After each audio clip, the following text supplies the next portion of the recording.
Today, for the first time, the presumptive Democratic presidential nominee answered a 27-year-old sexual assault accusation directly. Joe Biden also requesting the Secretary of the Senate locate and make public any record of Tara Reade's alleged 1993 complaint against him. Chief Breaking News correspondent Trace Gallagher is on the case for us tonight. Good evening, Trace. Shannon, good evening. Today on MSNBC, presumptive Democratic presidential nominee Joe Biden vehemently denied sexually assaulting Tara Reade in 1993. The former vice president even appeared to double down on his denial, calling on the Secretary of the Senate to search the National Archives for any records that might deal with Tara Reade's allegations. But when asked if he would okay a similar search of his Senate papers stored at the University of Delaware, Biden deflected, saying the papers don't contain personal information. Then he was asked if he would approve searching the documents for the name Tara Reade. Watch. There is nothing. They wouldn't. They're not there. And if it's, I don't understand the point you're trying to make. The point I'm trying to make is that personnel records by definition. It's important because in 2012, Joe Biden dropped off 1,875 boxes of photos, documents, videotapes, and 415 gigabytes of electronic records. That's roughly 184,000 pages. The university said it would release the documents 2 years after Biden's last day in elected public office. But last year, just hours before Joe Biden announced his presidential bid, the university changed its decision, saying the papers would not be released. And now the Business Insider is reporting that in the past year, Biden's campaign sent some operatives to rifle through those records, raising serious concerns that they may have found documents related to Tara Reade's allegation. And now the liberal Washington Post editorial board argues Joe Biden should instruct the University of Delaware to turn over the records, saying they, quote, could contain confirmation of any complaint Ms. Reade made either through official congressional channels or to the 3 other employees she claims she informed, not specifically of the alleged assault, but more generally of harassment. Fox News can also confirm numerous top officials on the board of the University of Delaware, which is refusing to release the records, have close personal and financial ties to Joe Biden. The chairman of the board even bought Joe Biden's home back in 1996, which Fox News contributor Byron York once called a, quote, pretty good deal for Biden. Shannon. All right, Trace Gallagher, thank you very much. So, with Biden firmly denying that sexual assault claim by Tara Reade, let's debate it and see if it was enough to convince potential voters. With Democratic strategist Kevin Walling and Trump 2020 senior legal advisor Jenna Ellis. Great to have you both with us. Hey, Shannon, good to see you. Great to see you, Shannon. You too. Okay, so let's start with this. This is the letter that the former vice president said to the Secretary of the Senate today. He says, I want you to search for the alleged complaint in the records, make public the results of the search. I'd ask that the public release include not only a complaint, if one exists, but any and all other documents in the records that relate to the allegation. Jenna, that sounds pretty comprehensive. He says, I'm going to be transparent. Good enough.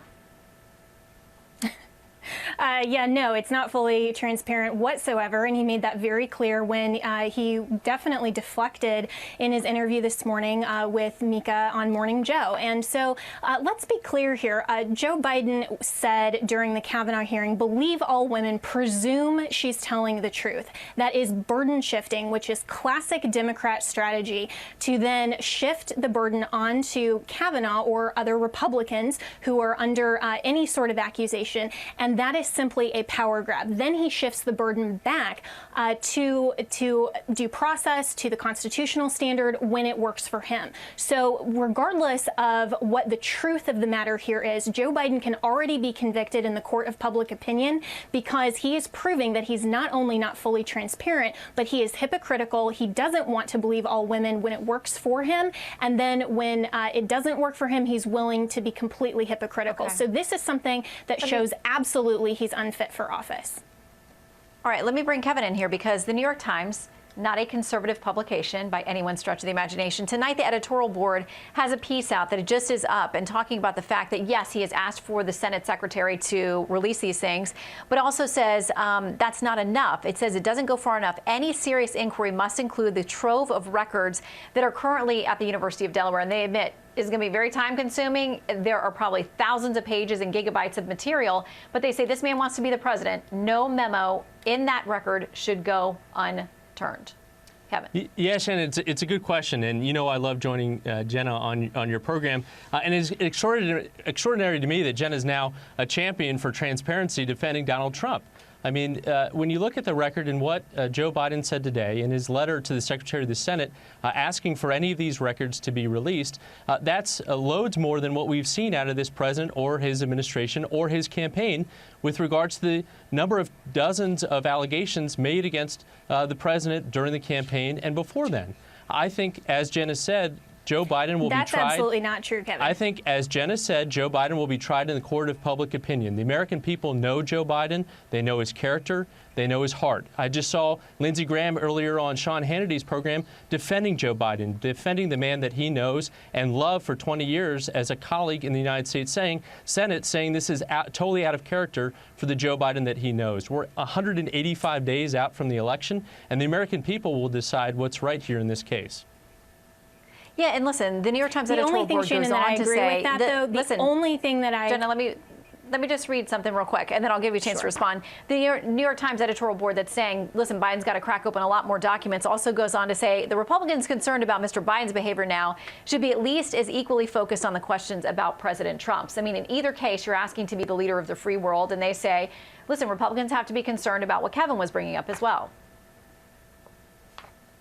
Yeah, well, and here the rule of law and the standard never changes. And that's what conservatives, President Trump, and every Republican, even to his point about Lindsey Graham, everyone has said that the rule of law and the standard doesn't change. And that has never changed for conservatives, but it always shifts for Democrats. It shifted for Nancy Pelosi with all of the other women who were supposedly championing women's rights and all of these other things when the tables were turned against Brett Kavanaugh. But now suddenly they're all saying just believe Joe Biden. And so this is something that absolutely is untenable when he wants to have the power of the executive office and manipulate that power according to his preferences and burden shift like he has in the Senate for his entire term in office. And so, of course, President Trump has been completely transparent. He has answered those allegations. He's denied them. He's even had litigation over it. And Morning Joe absolutely was false in their allegations this morning as well. Let me get Kevin back in. Kevin, should he access or allow for the release of the University of Delaware documents?